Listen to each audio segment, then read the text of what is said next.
msalaba.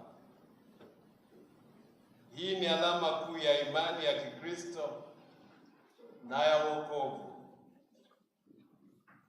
Msalaba unasimama kama msingi wa utume na mafundisho ya kanisa. Unawakumbusha waamini kwamba upyaisho wote, umoja na kazi za kimisionari zimejengwa katika sadaka na upendo wa Yesu Kristo. Kielelezo cha pili ni njiwa mweupe. Huyo anadokeza Roho Mtakatifu. Kielelezo hiki kinaakisi moja kwa moja kauli mbiu isemayo tufanywe upya na Roho Mtakatifu. Inawakilisha mwongozo wa kimungu, pumzi ya uhai mpya na nguvu ya kiroho inayosukuma upyaisho wa jimbo letu. Kielelezo cha tatu ni mtumbwi na bahari.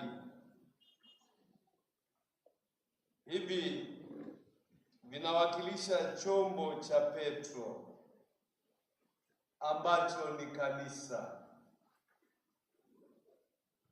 Kanisa linalosafiri kwenye maji ya nyakati kuanzia mwaka 1953 hadi sasa.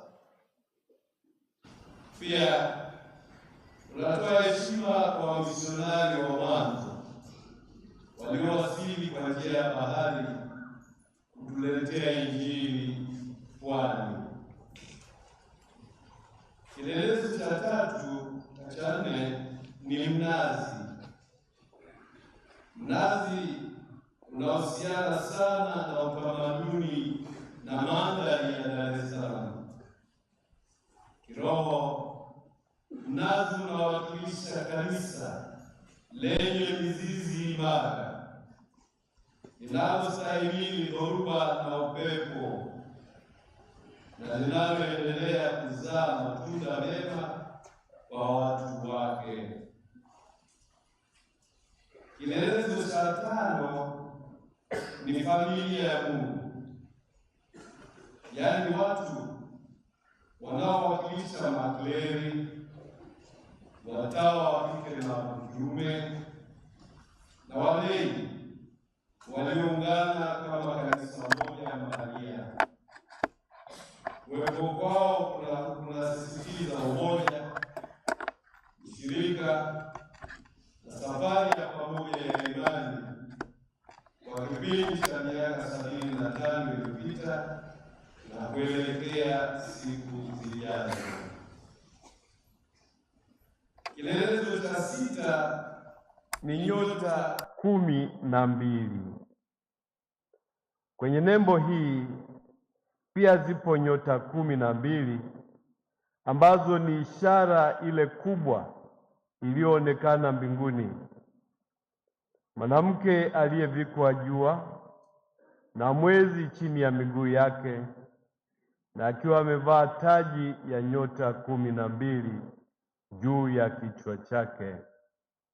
Ufunuo sura ya 12 mstari wa 1 na wa 2.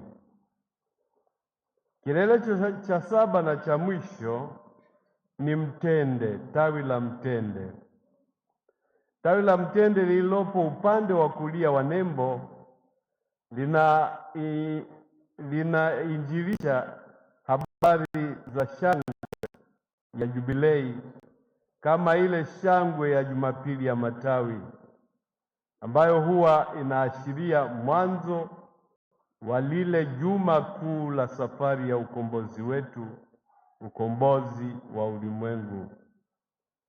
Basi wakachukua matawi ya mitende wakatoka kwenda kumpokea, huku wakiimba Hosana, amebarikiwa yeye ajaye kwa jina la Bwana. Yohane sura ya 12 mstari wa 13 mpaka wa 14.